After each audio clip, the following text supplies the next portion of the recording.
Welcome to Bethlehem Bible Talk. Awali hari ini dengan firman Tuhan dan teruslah berjalan bersama Yesus. Shalom jemaat yang dikasihi oleh Tuhan. Kita masih terus membahas kitab Amsal dan hari ini kita akan berbicara tentang balas dendam. Dunia mengajarkan pada manusia untuk selalu membalas kejahatan pada mereka yang juga berlaku jahat kepadanya. Dan balas dendam telah menjadi bagian dari perilaku manusia hampir sepanjang kehidupan di bumi. Tak diragukan lagi, banyak di antara kita pernah membayangkan pembalasan dendam atau melabrak orang-orang yang telah melukai hati kita. Ketika balas dendam dilakukan, ada semacam kelegaan.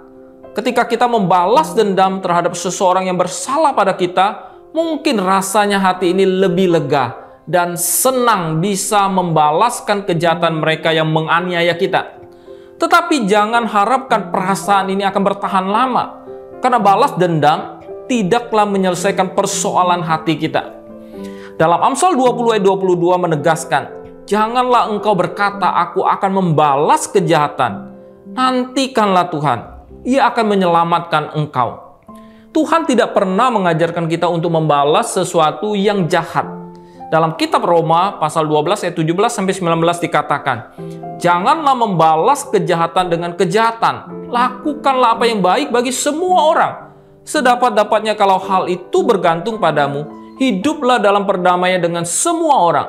Saudara-saudaraku yang kekasih, janganlah kamu sendiri menuntut pembalasan, tetapi berilah tempat kepada murka Allah. Sebab ada tertulis, pembalasan itu adalah hakku. Akulah yang akan menuntut pembalasan. Firman Tuhan.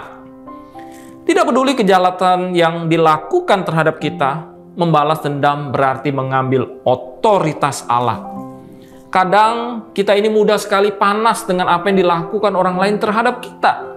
Namun kalau kita renungkan kembali, pasti kita akan sampai pada satu titik di mana kita menyadari bahwa Tuhan itu sangat mengasihi kita dan kita tidak perlu lagi memikirkan orang yang berbuat jahat terhadap kita. Dan kita perlu mengambil langkah iman untuk melepaskan pengampunan.